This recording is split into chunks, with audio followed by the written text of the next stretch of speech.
Hello everyone, so there's a couple things I want to talk about with transhumanism, transcendence, and the Hearth book.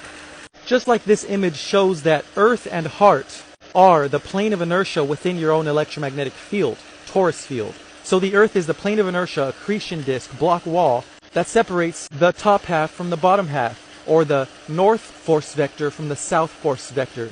You can call it a cone. Together it's an hourglass shape. So the flat Earth is at the bottom. Underneath the dome, we can call it the vapor canopy, the world that we live in, with Polaris being the top of the teepee or tent.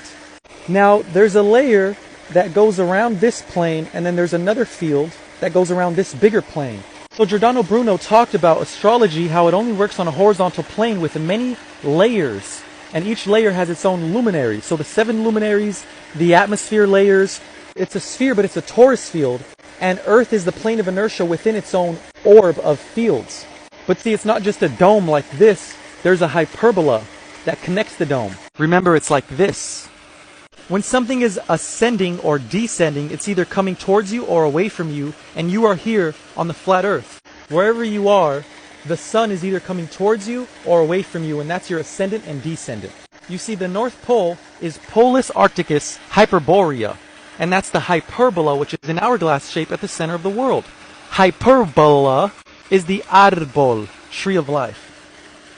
Now this is Brahma, Vishnu, and Shiva. Brahma's your soul, Vishnu's your mind, Shiva's your body. You see this coiled serpent, and Vishnu's laying down with Brahma coming out of this lotus flower with the stem attached to the belly button. And you see all these cobras. It looks like the inside of an eggshell. Well, here's the inside of the eggshell. Here's the coiled serpent at the bottom.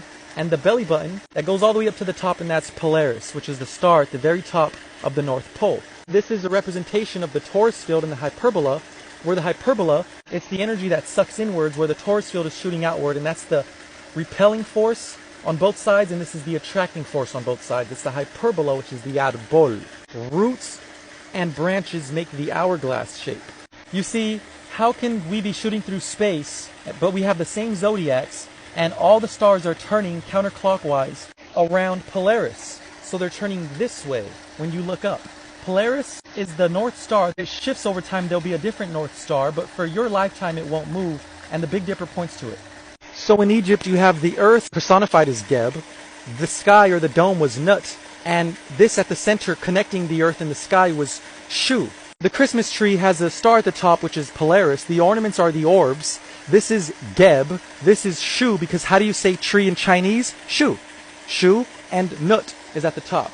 The dome. The 7 layers are the 7 planets, the 7 luminaries. Look, it's Artemis the moon, Hermes Mercury, Aphrodite Venus, the goddess of love. Apollo is the sun, Ares the god of war, Zeus is Jupiter, and Kronos is Saturn. Okay, now this is really cool. This is Vishnu holding this oil. This is your spine. This is the oil that you're supposed to transmute as you raise your frequency. Lead to gold means liquid silver becomes gaseous silver, and it actually becomes gold. You're turning silver to gold, from lunar consciousness to solar consciousness. Krishna at the top. Here's Shiva, the angels and the demons. The turtle represents, with 4 legs, is the 4 corners of the earth. The tortoise is the torus field, and here's the torus field. It's right there. And it's balanced. It's the yin and yang. It's the hexagram. There it is in Egypt. Balance. It's your spine.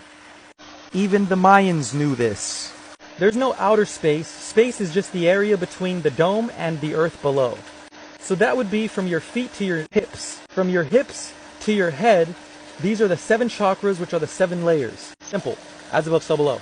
You see, we can bust out of the matrix by waking up, and you create a new earth in your mind, because all you can create is earths in your mind. When you dream, there's no other shape to create except for the toroidal field. You're always going to create this magnetic field in your mind, because what is a dream? It's pure lights and feeling and sensations, and that's electromagnetism. Magnetism carries electricity. That's the electromagnetic spectrum, the rainbow, the colors that you see. Anything visible, audible, tangible is due to magnetism and magnetism only. So that's it. You're always going to dream this up. So here are the layers. There's the belly button of Vishnu. That's the umbilical cord that ties Earth to the heavens. Look at that, the toroidal field around the mountain, the center mountain. It's none other than this. Can't escape it. You see how this giant Earth has a sun and a moon? Well, look, temples and buildings, and your body has the same thing. You have a sun and moon. You have a soul and a mind in your body. This is the Temple of Solomon, the Temple of Soul and Moon, sun and moon. There's the sun, there's the moon. At the center is the Al-Kas fountain. Why is there a fountain right here between the sun and the moon? Because that's your spine. That's where the fountain of youth is. It's your spine. It's your cerebral spinal fluid. 0010110. Pulling out the matrix, I feel like a hero. Run up to the innovation, run up to the simulation. Money flows to me, cause I'm infinite. Higher energy, cause I'm in a field. Robo cyborgs, mega match in breed.